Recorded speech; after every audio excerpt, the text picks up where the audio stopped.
Mesdames, mesdemoiselles et messieurs, bonsoir. Bonjour, ça dépend de l'heure où vous allez suivre cette émission. Et nous vous disons merci parce que vous êtes vraiment nombreux à suivre votre magazine Vrai Vrai. Bien sûr, avec votre humble serviteur, comme d'habitude. Et aujourd'hui, c'est une journée qui est tout à fait spéciale parce que nous allons parler des œuvres. Comme on dit toujours, nous avons l'habitude d'écouter les artistes dire « l'artiste ne meurt jamais ». Ça veut dire, au travers les œuvres des artistes, nous pensons à eux, nous reconnaissons leur présence. Voilà. Je dis merci à toutes ces personnes qui nous suivent. En voyant des gens ma tenue, vous avez compris que la RDC, le Congo, a un petit problème. Comme on le dit toujours, je soutiens le FARDC. Je me suis habillé ainsi pour soutenir mon pays. Et justement, pour vous faire voir le week-end comment c'était chaud, nous allons bien sûr ajouter une très bonne nouvelle chez Mboka Sika. C'était à Kasavubu, c'est Kasavubu Ngiringiri. Donc, Kasavubu est à Ngiringiri. Donc, Mboka Sika chez Papito Las. Lui, c'est lui qu'on appelle Tonton Sam Chintou. C'était produit là-bas en featuring avec Bourrom Pela. C'était une très belle soirée. Et encore une fois, coup de chapeau, félicitations aux artistes. Par le premier témoignage d'ailleurs que nous allons recevoir, comme ce soir, ou là où vous êtes, vous nous suivez, on rend hommage à Lebou Kabouya, un des anciens du groupe Quartier Latin International. Nous commençons par Sam Chintou. Bonsoir. Bonsoir. Vrai Willy Kaembe. Mes condoléances. Oui, merci. Merci. En tout cas, Sangwe Lebou, Sangwe Lebou, c'était le samedi. Samedi 15. Exact, samedi 15. Nous allons quelque part na Manda Chante, na Bourrom Pela. Donc, il y a des musiciens. Vous allez quelque part, vous allez le Samangonga, quand on est là. Alors, tant que Kabouani, na téléphone, na réseau. À 10 minutes de chez moi, quand on a fait le téléphone, on a un message, un tanga. On a un des membres de la famille, Sam, Lebou nous a quittés. Donc, on a besoin de musique na poto Blaise. Même si Blaise, vérifiez nos messages, on a un message à Lebou. Il n'y a pas Kati. Des temps, il y a un Malamoro Toronto. Un jeune frère à nous, Eric Eyale, un journaliste. Quand on a joué à Binanga, donc on a joué à Bengo, nouvelle. C'était trop triste. Et sincèrement, sincèrement, je n'ai pas fermé l'œil. Et puis, na santaki bolingomo to zaranango bande konyo so to beti na bango na latino, o to beti na bango na academia, parce que toute la nuit, to za obenga na bengi somono kati, mbocha bengi bokati, soleil a bengi akati, modogo a bengi, donc tout le monde était vraiment en pleurs. Yo ebeli Lebou Kabouya wapi? En fait, ngana ebeli Lebou Kabouya na Flash Musica. Nagi na groupe mo na mbinza Flash Musica. Et Blanchard Miantezolo qui est jusqu'aujourd'hui l'un des meilleurs bassistes à Mbokoyo, puis à Latino. Les bois au Vanda Awa, dans centre-ville. Il y a un autre dans le centre-ville. Ok. Awa, dans le centre-ville. Donc Blanchard attend à Ina. Blanchard a été déjà dans les bouts. Pour moi, l'orchestre a été dans le quartier, donc j'ai connu les bouts dans les années 88, je pense. Quand vous voyez dans Flash Musica, un garçon bien, beau gosse, propre, donc à l'époque, quand vous voyez dans Flash, il y avait un accompagnement. Et il y a été dans Flash, Akuti Willy Boula, Suzuki, Modoga Obeta batterie, les boyers, l'accompagnement, Blanchard en basse. Sincèrement, on a passé de très très bons moments. Jeunesse, la Flash, donc. C'est là que j'ai connu les bouts. Mais bien sûr. wana nayebi lebu nayaka chez bango na parler nayebi maman nayebi ba grande sœur na ye nayebi papa nayebi ba petit frère na ye Patrick oh lelo aza na wana yo président na ye à l'époque mais bien sûr on a groupe nangati Flash Musica wana yo président abenga pe président mais bien sûr dans matanga o eza yo hein non ezaka yangati eza ya Eric eza ya Bivin Serapa eza ya Passe Kose eza ya Virambo eza ya Somono Dolce eza ya Francis Molenga eza ya Dandy Kalala eza ya Titinal Capone eza ya Héritier Watanabe parce que il fallait voir accompagner pas Héritier na Toronto Héritier que nous beta na Toronto c'est le bout qui l'a accompagné na ba Christian Mabanga donc eza matanga ya Ferregola eza matanga ya JDT accompagné peu une fois JDT na c'est-à-dire là c'est vrai nous on vend dire na plateau on a perdu un ami, un frère de Latino, un soldat de Latino. Mais on a perdu un artiste congolais. Un des meilleurs guitaristes de sa génération de la musique congolaise. Oui. Tu comprends? Oui. C'est un peu ça. C'est un peu triste. Donc maintenant, il y a des artistes. Il y a des artistes, oui. Tous les cas, Eric Touti. Eric Touti, bonsoir. Bonsoir, très. Mes condoléances. Merci. Nous avons un plateau moins spécial. Nous avons un plateau ya ba suka na ba musicien azaki azako gratter kitoko le bukabu ya ba robenga e misaka pembe donc moi ba masolo ya ki moi belé ba ko misemi pour robeta pe kitoko et voilà ça c'est la grande famille quartier latin les anciens ndenge toyi déjà masolo na poto kuna pe basangana ki ba programme pe za moi belé ndenge pe to lingi awa oyoka pe moi programme ngo Eric Touti. Mes condoléances. Merci. En tout cas, les bouts, Haïti n'a pas naïo. Vous avez des circonstances ni vous avez. Bon, moi personnellement, la porte quartier latin après l'album il y a pas de faux en 1993. On a conseillé des gens dans le temps, Suzuki 4x4, les Bukabuya, Doa Congo, Bepoli. Coco Chomba, Passe Kose, na frère na pessoa zawa Bivin Serapa. Dès la kaka na ipena musicien quartier latin donc comme confier le milieu pour nanga na yo kolanga pendant la classe. Na ton na ye ndai mona mona tele un peu extérieur parce que ngana lebu to banani na comme nani na pesa benga ngo touché gombe. Ba bien so touché gombe parce que bazali ba ibiki no to zana matanga to kofisi ndeko na biso moko parce que ngai pe mona gombe centre ville pe ka côté na ngai quand on atra Sosimat tout ça côté na biso donc les bouts à partir de toucher gombe les pays banana mais on n'a pas eu le temps de se fréquenter parce que lui déjà avait déjà assez grand la musique parce qu'il y a même moi avant là malgré que non toujours à succès parce que vraiment dans quartier latin ngana yeba ka déjà toucher gombe parce que c'était déjà un bon garçon et c'est élégant bien éduqué et tout. Bon, à partir de ma classe, je suis Gombe, je suis ma classe dans l'Institut national des arts. Mais à partir de Suzuki 4x4, il y a au quartier latin. C'est comme ça que je suis tant que doyen. La musique déjà, Azarobet a déjà bien. Au moment où on fait un bénin qui s'appelle Pembe, moi dans centre-ville, le grand garçon, le Tchatcho, tout ça. C'était un garçon déjà bien, en plus talentueux. Alors, on a découvert ce talent, on a côté quartier latin, tout ça, album de magie. La magie, quand on a vocal belé, on a magie, Sarah, et on a Tanzemo, Oya, c'est un Mansouri.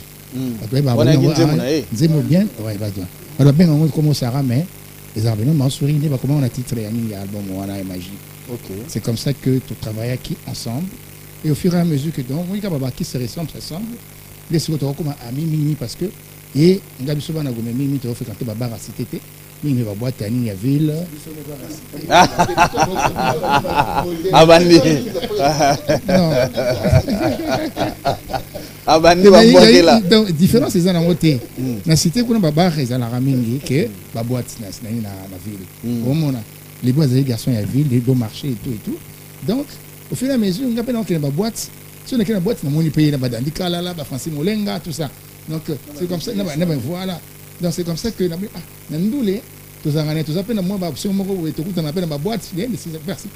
c'est comme ça que tu as vraiment ami dans la vie et puis dans le travail. Donc on a eu à se côtoyer. En tout cas, témoignage Nangaï, il y a bien. Un ami qui aimait ses amis, un travailleur assuré, parce que ce n'est pas de l'autre côté. Ah, on peut une partition, ce peut pas bien été.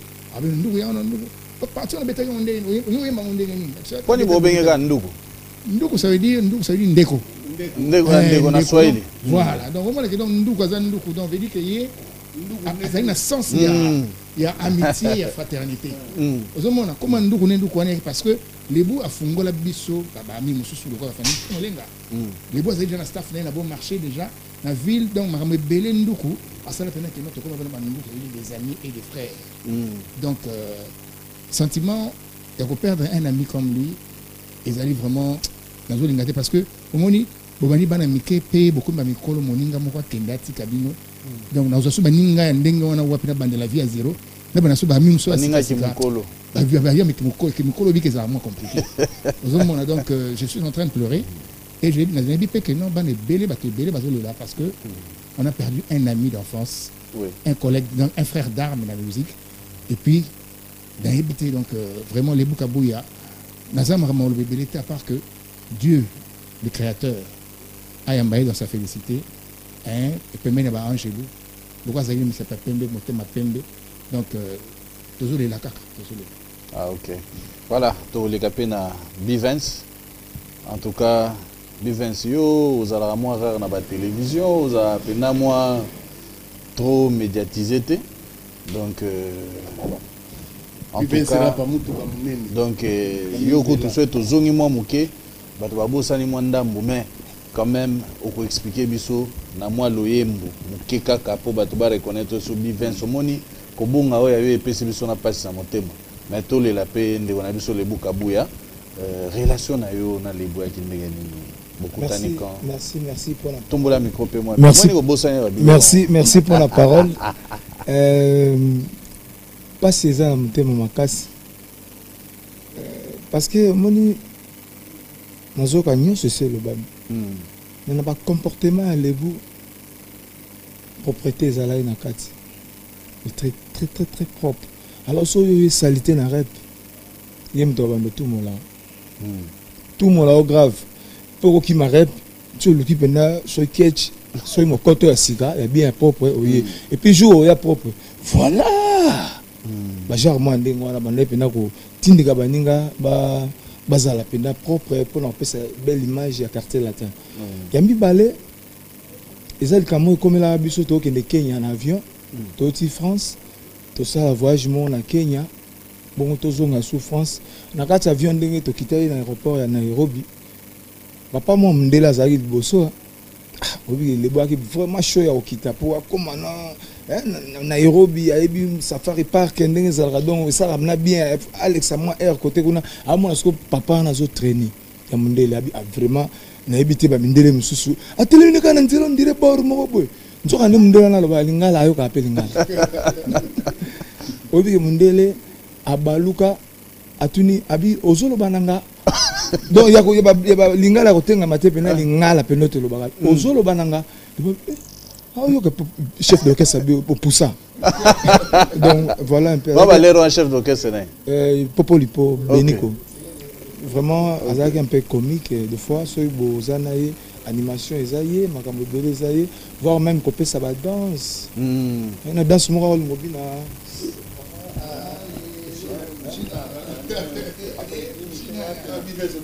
voilà donc azaki un peu na maman genre moko boye vraiment souci na motema elo musuna ko loba na maman abota biso nyonso aboti le Bukabuya bandeko nyonso pas ça na motema toko seka oui parce que na matanga za ka ko le latte de fois là subo meka oseka eza passe maman aboti moi na ye na kisasa moi ke kufa na Canada eza passe mingi nzamba sunga biso asimba motema ba konzi atandeni ba kosala po eza passe quoi mais les cambolobi a rolé na TVT au kosi na le na TV nde na se déguisa fort na changera ba face na l'homme aux mille visages. Ah oui. Ah oui.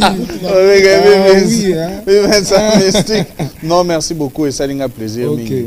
Pas ce que c'est.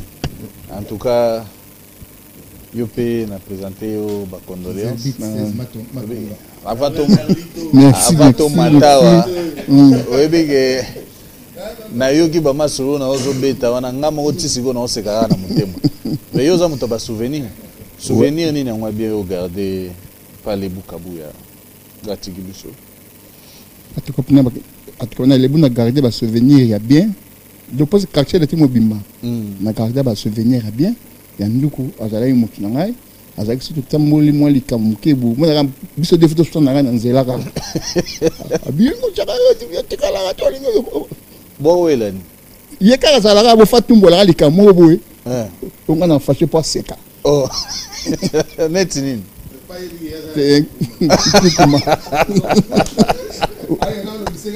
Ouais, même si on a sagani pale, azui likala bizarre la c'est pas possible. Ouais. Azui likala la singai, mekasus. Après ça ici, a sonné bien na bi na mona yote oyibanga bien na ngapo mona na zubi na soy. Poa na tiki. Ya ko mele mto mela. En tout cas,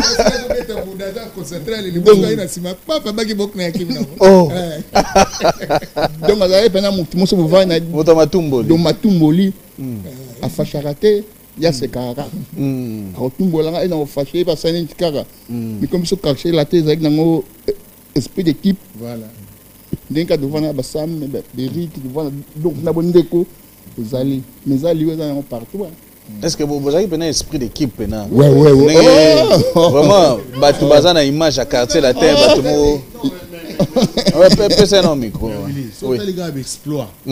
Sauta les gars exploit. Sauta les gars magie, loi, V12, on dirait quartier la terre à l'époque on a vu on dirait vous avez pena. On ça comparaison on était pour ngala ngolobela mingi bateau to vivre là-bas.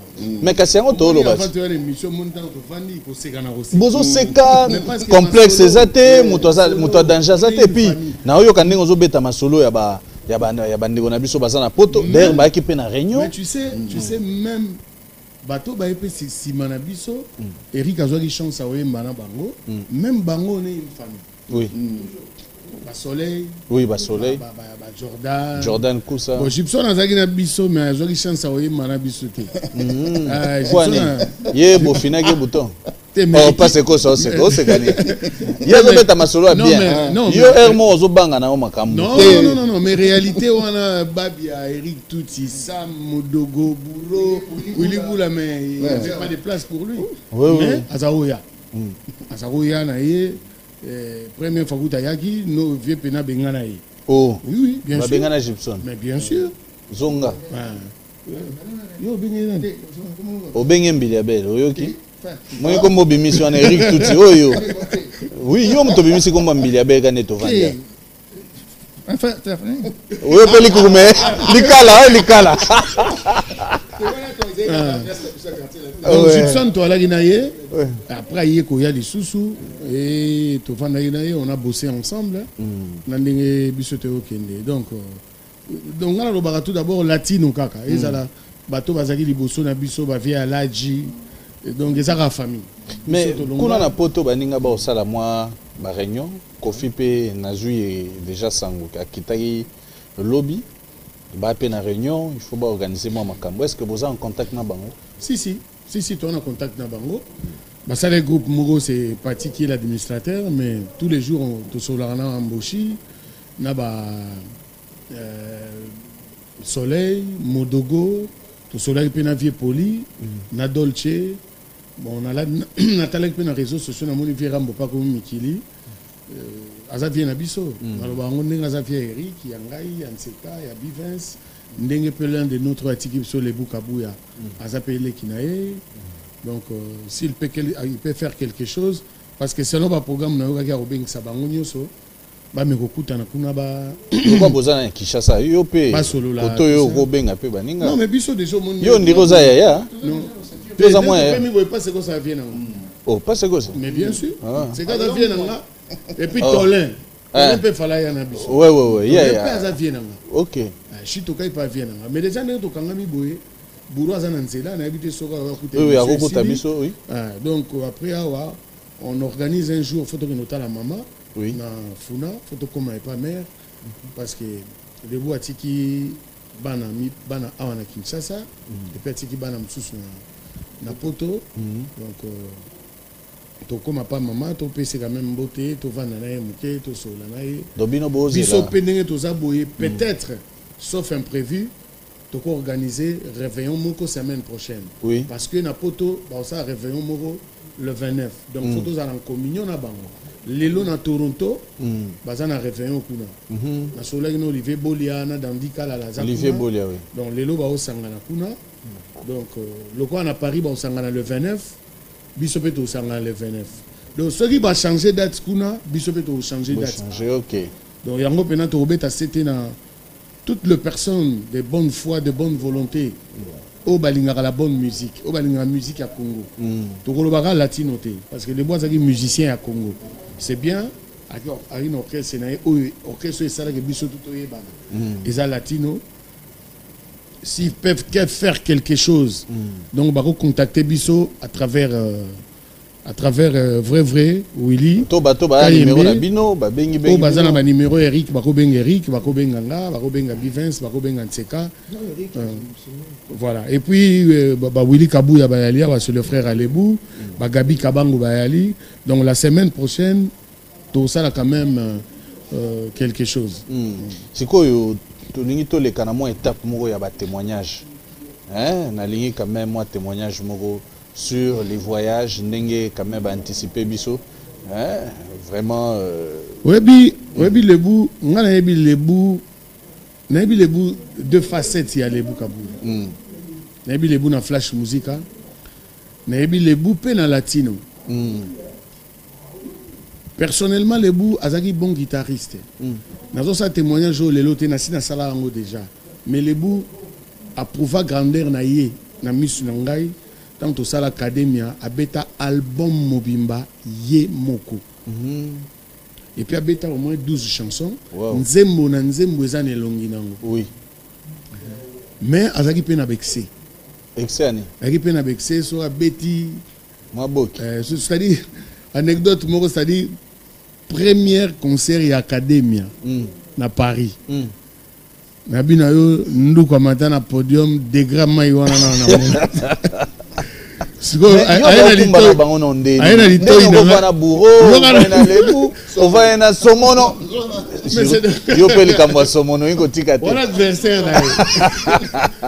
les bousco na litoi na binanga ndugu nini poya benga batutuka bandugu ndugu nini donc to beta prototype na lula yo kala polino fumwe ndugu nini nzema ngwe bandara ndeni ngabia nebise ndugu yo na micro ye na kita nebise ndugu tiko sala ngabo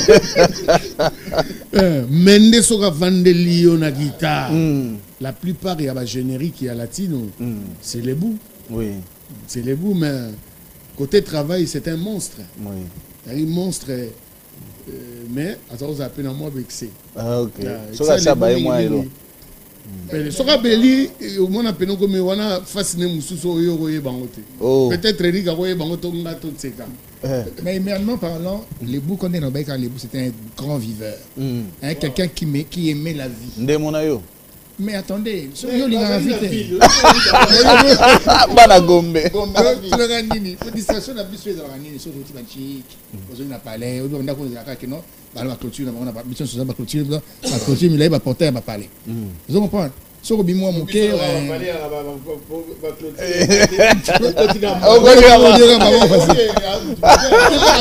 moi na gombe vraiment moi na gombe.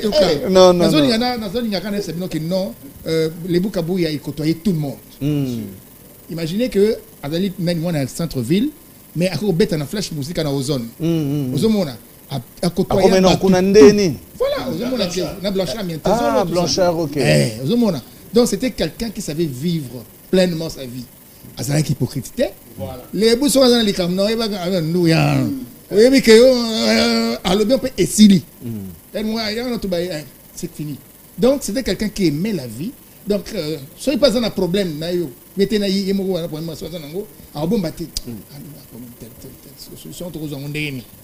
Donc, c'était quelqu'un qui aimait la vie, qui aimait les gens.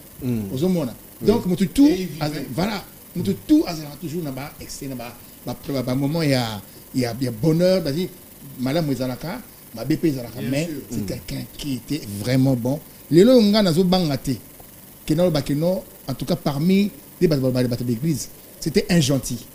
Gentil bâtiment d'église, bâtiment Bible, bâtiment Soum Bazalaka, bâtiment Bassan, mais les bouts, c'est gentil.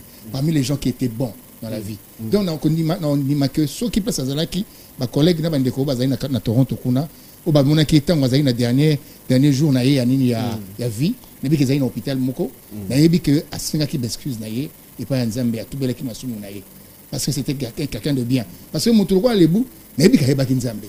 On a tout le matou matato qui. Mais à Kobe là déjà. Ben en tout cas, nous avons vraiment l'information parce que ça fait longtemps ngapé quartier latin, voilà. Information normalement nakutana na les bouts en 2016 na Montréal. Ah OK. Na beta na Montréal.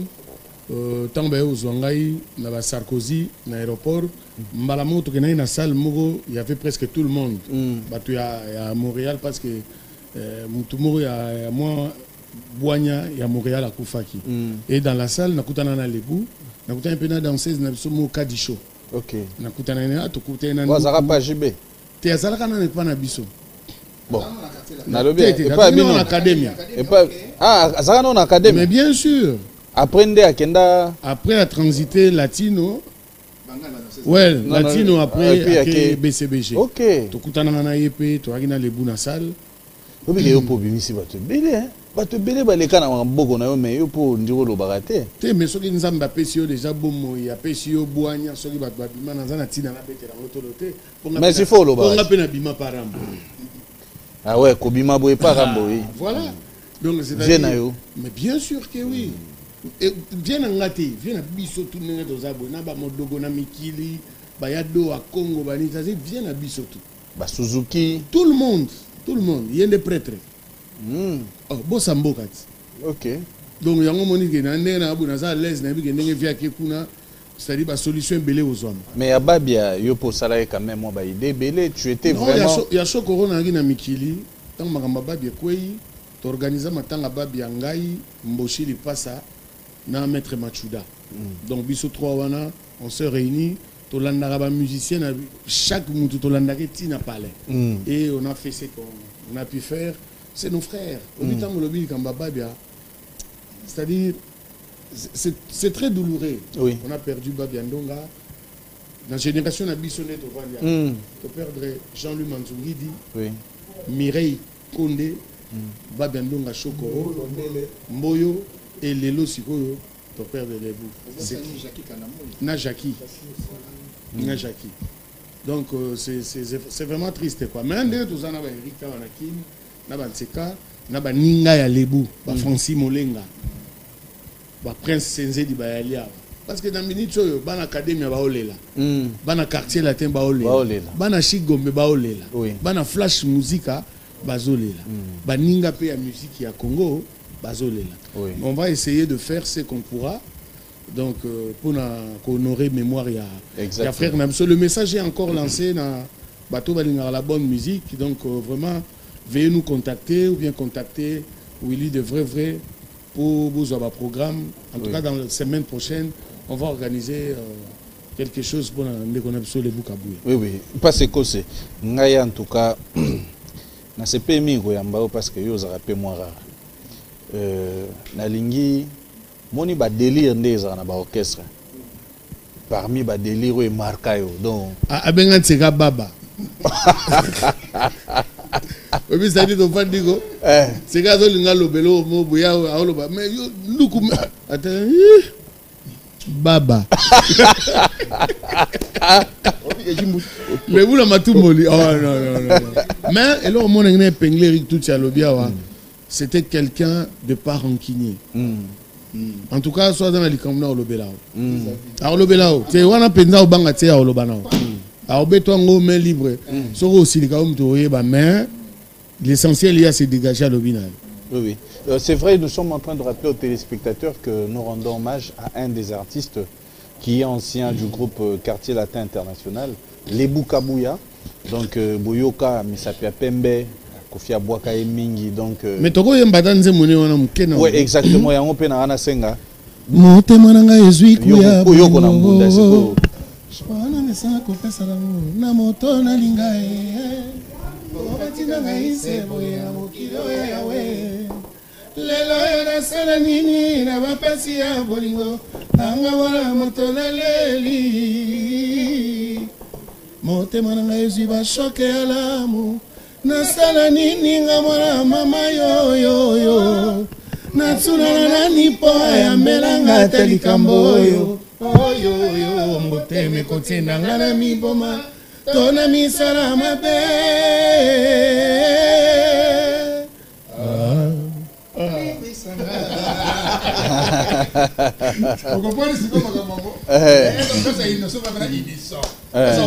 topanzani eza automatique. Oui. Omona sam ndinga imana. Upese micro. Ndinga imana nzembo oyi yango ndinga yembi. Ngape na nzembo uvona che yango ndeza. Yango ndo yembi. Même not yango. OK. Voilà. Ozomona donc tozala ki équipe de rêve moko. Mais lelo ba mise ba guerre comme on a oba solate na ba série na bino ala été. Mais Kobeba na quand même ils ozanga té. Mais c'est normal. Mais ngai personnellement, bon ba te belé tam zuba tchaka té. Moi le vandi bo. Na Eric to swana té. Na Bivens to swana té. Na pas c'est quoi c'est to swana té. Yona Suzuki bo swana té. Dans habité. Pesa pas c'est quoi ça la vérité. Dès la vérité. La vérité ba swana té. Bo somo na swana ça té. C'est donc c'est to swana. Oui. Somo na to swana na ki master. C'est quoi c'est l'ultimatum na Wasi Ambré. Ça dit Dolce na bakanda mususu, c'est-à-dire abuki escalier. Mais yo swani na ça dit ba swana na tseka. Ça dit bako melana tseka. Mais yé alangu si tseka na buto asi episi machete. Ko na buto fa kataka. Viens on doit vivre la bouche. Mais dans le choc, il y a pas de enfant. Oh, bon, Elani. C'est mon nom. Papa qui dit son collègue, les gars, bouquet escalier. Oh, il n'a pas battu à mon délai au bouquet escalier. C'est mon cher. L'hôpital Bola Moukanaton. Normal. On oublie tout ça. Non, bon, Elani. Bon, Elani, c'est mon. Tiens, micro bien. Petit père à mystique. En plus, il y a sera vonica, monica, bigio. Barré au là.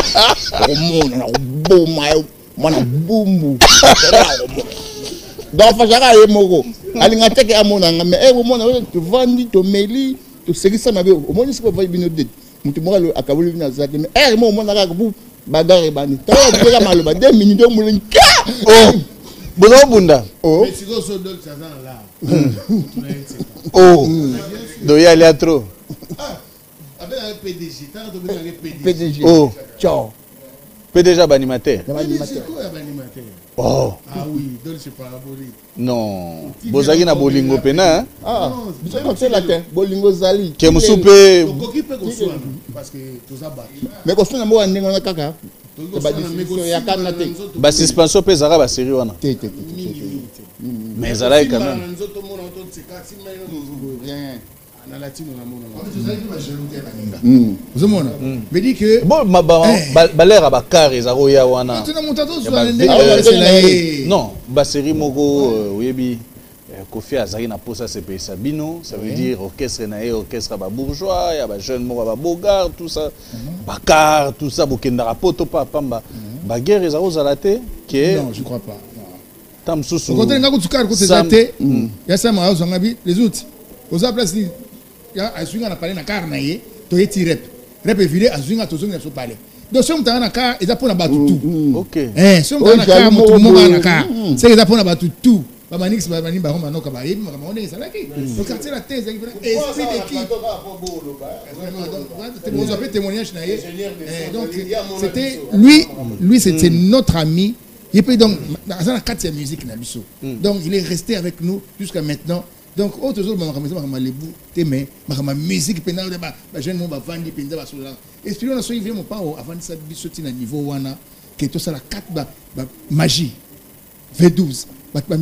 Album est bel et on a tout ça là, album à succès, c'est que bisou na bisou tout ça, oui. C'est ce que vous dégagez. Voilà. C'est ça. C'est ça, c'est ça. Parce que Eric n'a pas bien ténoriste. On a où il est la première voix. Modogo na souscrit la deuxième. Mais ton voyage à 4 personnes. Mettons sous la maille baké. Netitan ou pauvre Mboyo Akoufaki. Tout ce qui na qui na Feli Tyson, na Eric Touti. Et puis on passait notre temps avec Eric à voyager. T'as ngapé na été trop court, t'as na poto bossé. Donc bana maille peso baye. Mon ya né ni mon ticket là. Tout à voyage mon ticket là. Ce qui peut lobby waninga musuba okene. Ticket là c'est de la part. De la part. Ok. Moi chemise, moi body, moi parfum. Sigoyo. Voyage mo boye. Na il faut le premier voyage dans la quartier latin à Brazza. Oui, que nous allions à Benalla. Pour y avoir foot à battre. Les bouts doivent foutre. Ah, c'est chef quoi? Oh. Ah, chef. Les bouts kabou. Ah. N'est-ce que c'est galère pour ôter président de la nan. Oh. Mazara c'est la n'engeni l'art n'engaï. Ah. Na fa ninga bisi na tuko na sonde bato. Pour toi na directeur moi nzoto mukebe mulai dread. Nzoka basala ekop na dread. Ngabi bon, aza chef mais a petit nangai na ozwaye. Et leki nango toke lobit. L'air mon assoir ba auto ba eboku na côté là na chambre na bloquer porte na mon solar na ngebimité. Mon chambre batu mutu ba ya obinga na kobima yo ba ya ozwayo. Bon. Ah, crier betama la chambre. L'icône de Bima. Oh. L'icône de Bima. Donc bon, ils avaient un ndenge ma bête mais n'anga kanaï kaka. Oui, kanaï. Ndoulé. Pourquoi peut biso tu as déjà aux appels d'esprit donc. Oui. Ils avaient petit dans la théorie que dans l'esprit. Oui. Mais le bout c'était quelqu'un. Les bouts kabou. Hormis pour mututu n'est tout ça beau, je suis pas parfait. Oui. Eric Aza parfait. Dans un défaut dans la opéra baninga mal à l'aise. Mais tout d'abord du point de vue boulot, c'est un bosseur. C'était un bosseur. Poyo Kenana eti na academia. Oui, na academia to bossa na est dur. C'est-à-dire tant musubo apena les boiseaux qui ne Bruxelles samedi na bise nduku pardo ko kendete. Pour lundi toza na studio. Te na ozonga na dimanche ngabi bilengeza kana ya lola. Yo ozonga. Obi ke lundi azobenga biso to na studio na 10h keno. Nana longwete Pineda au Pasuka. Donc, au fan dans le studio, tu es obligé de reporter séance. Oh là. Il était un peu têtu, mais un vrai gars, un vrai mec, Neneri Kabaki. Les bouts, il vivait. Il vivait. Il y a un moment depuis tu as dit latino. Tout de suite, Bakanga Magi Bangomba. Ok. Bagi dans le même état d'esprit. Ok. Même état d'esprit. Même état d'esprit, Eric Touti. Ok. Après, il m'a ramoussou, vous l'aurez abominé le bapé. Mais attendez, les Kamoussou, le bapé, hier, ça les reproche qu'en français. Ça va aller. Yo pour les français trop. Yo sur la. Si on a l'habitude de se faire un habitude de Clotilde, ma mère me l'a dit. Yo sur la ming na kofi en français. Comment vite l'autre sur la néga en français? Pourquoi? Voilà, en fait, au moins on comprend les gars là, ils ont français. Mais ils ont une gravité, français ils ont un moyen de communication. Aux hommes on a, si louba ils ont un moyen de communication. Donc mais il faut être à l'aise dans la vie quoi. Oui, parce que les autres observent les Cameroun à Lingala. Pendant le bango exactement à Lingala on manquait de mots. Alors moi on tient moi français pendant que nous on est à l'aise. Donc c'est les Boukabouya, c'était un ami. Mais à savoir le mapé trotté en fait. Badbaye va prendre les bouts trottés. Il y a une chose normalement réservé. Aux hommes on a avec un souvent réservé. Soit au pouce un épembe inaye, de mon accueil, beaucoup bêtement solo, bani donc. Et c'est caractère à l'ébout. Moi je regarde les gens dans le bagarre naye que non Nzambe. Ouais quel abisso. Les bouts azali sikoyo monter maneza calme parce qu'il dit que non atiki bolingo ebele na simanaye vous comprenez bato belé baza balinga bato belé bazolinga les bouts vous savez même dans la Bible na biso baloba que non d'après exemple moko obano so bayebi nza metonga bo Sodome na Gomorrhe atunaka Lot neveu ya nani ya Abraham abina mokili on est tozali bona mboko est-ce ceux qui bato bazali 4 ya malamu na boma mokili ote. L'autre tamboli, finalement, ezaka ye na bana na ye aisika l'autre sabi non loko ezaka yo na bana na yo bobima après ngana bongo mokili yo sikono ngina ba oui pourquoi na bindo ngwana parce que bolamu ya lebu elikaki ebele alors na ndimite ka okeli fe parce que mutu to azanga mabete nzambe azali nzambe ya bolingo nzambe ya pardon ozomona moi je suis sûr que bolamu ya lebu eleki ebele na balance ya kimabe donc nazolela pena mingi te maintenant senga kaka ba prière na bato o ba sambelaka ba o ba bondelaka nzambe ba ah mama bato o baza na souvenir malamu ya lebu chaque fois so bolamu ki na tomba ah seigneur nzambe na biso ndeko na biso lebu wana vraiment akota pembeni olimisa masumu na ye na sengi vraiment bato tu balingaka lebu o bazali taba ata bato balingaka lebu te ba quartier la tente ba frère ba chrétien ba musulman ba nini to sambela kaka pour la prière kaka te pour na mbongo kaka te ko soutenir ye pour na akunda ma bien pour na ba honneur mais ba prière na no pe parce que personne n'est parfait mais Dieu sait pardonner ceux qui battent bon de la pour na yo. Merci voilà, Eric. C'est ça le message. Nous sommes en train de chuter. Je vais nanga na pesa message moko même pas ba mista o bazana poto. Oui. Tokoyi kozala ba meilleur ami à monde te. Toko lia ke siga monte mais tout ça la priorité na bolingo. Oui. Na bolingo pourquoi? Na koyi ko boya opesa Eric tout imbote te. Olobi so Eric azate na esko osai na yo lela. Kazaki mista nanga te. Juste et le bilan frère Patrice Nzembo bonjour. Donc c'est très important de se dire bonjour.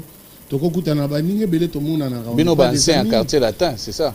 Tout le monde, ce n'est pas par rapport aux anciens. Ce message au PC pour les anciens. Oui, bateau bazana kuna. Yo ozana songi donc yoka ilikambo. Mais bien sûr, non. Yoka ilikambo. Que bateau monsieur va pesa mbotete. Oui, bien sûr. Vous appelez rien. Body. Bon côté. Yoka jango. Oh, na yoka s'appelle té. Oh. Voilà. Et l'on a ngande bolingo ne. Nga pas ko saloba na. Tala. Nga président soit la benga. Ah bon, n'a pas de respect. Mais à mon ngati. Mais à benga la ina ah. Depuis 11 heures mais ne l'on parler 10 heures. Abi vanda na vandi tiers benga ba 13 heures. Ndeto comme ah. Na ngande bolingo. Pour les parti. Sous du na motu espé kende. C'est quoi le dosé? Oh, non, c'est juste. Non, c'est très important. Au début, je ba ina na uso landila on peneza makabata ko ina na ngo. O ozelani ni mukolonga na odaye tango lugo senga nga pardon mais sina kufi. Oui. Oui. So mutu esi akufi na osenga pardonner. Oui. Parce que ça qui est moi osenga mutu pardonner. Là c'est vrai. Les lots on plaire notre ami et frère. Les bouts qui est parti. Oui. Donc il faut être abisso. Oui. Tout le monde a liwa na musika na biso. Mais ce qu'on wane beti biso na kati ya famille na biso. Oui. Donc tu peux te dire que ekoki pe kozala ngai. Oui. Bon. Normalement liwa ezala poete ya biso bato toza na bomo, yo totikali na bomo. On n'est pas éternel. Eric Touti tozani na kin, on se voit pas tout le temps. On se fait des coups de fil. Oh les ezengene yacham. Biven sera pour mon na numéro na e. To bunga na ki to kutana ngine quelque part. Tant que yambali mamu to changer ba numéro. C'est quand aux aranaye, Simolo Katonde, Bouro Tolarane et les amis qui sont en Europe. Oui. De temps en temps, to bengana. C'est ça le plus important. To les lande kona biso. To les là. Été à biso. To les là les bukabuya. Donc moni lelo zaïga ka na ba o bazalia parce que il fallait bazala moi belé plateau pe, zaï moi muké. On a voulu quand même faire revivre cette ambiance de l'ancien quartier latin. Pour nous rendre hommage à les Kabouya. Nous allons donner d'autres programmes la semaine prochaine. En attendant, Bango na bao bazana potope, bayo kana, ba maintenir date moko, et ça l'a vraiment bien précise quoi. Vraiment tout remercier Batunion surtout Banabiso, beauté image en direct il y a Paris. Vraiment merci beaucoup. Merci encore une fois au docteur Jeff Njadi, le tétadon de Dieu, pour te dire que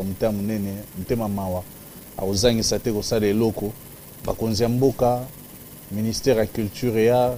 Donc, nous sommes la musique pour conziper la musique. Total la rande to benga samchin. Nous sommes la musique. Attention aux musique. Donc, vous la musique, vous la musique, to benga.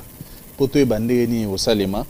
quand même, je remercie Maître Didier Mounangui, le fils de mon père. Je remercie aussi Eric Moké. Eric Moké. Alors, Eric Touti Azalia. Eric Moké. Loulou Trans. T'as un kanda balar mo il fallait pesa. Balar mo lia ki il fallait pesa au pesa.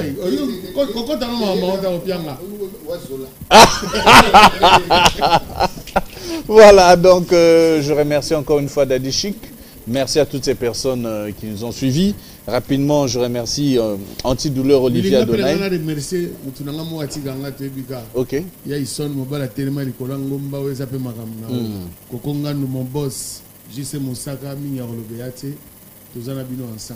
Joyeux anniversaire à Ruth Moukom, Yannick Kitima.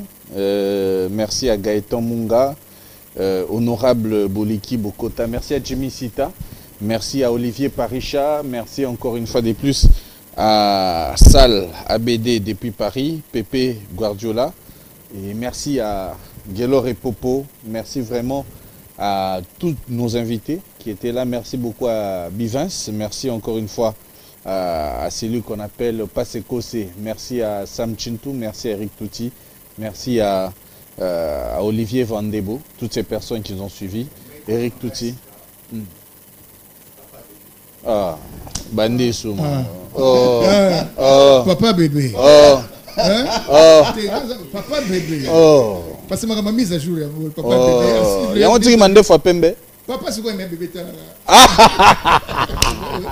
Merci à la Lyon. Merci beaucoup. Au revoir. Ah, tu dis ça.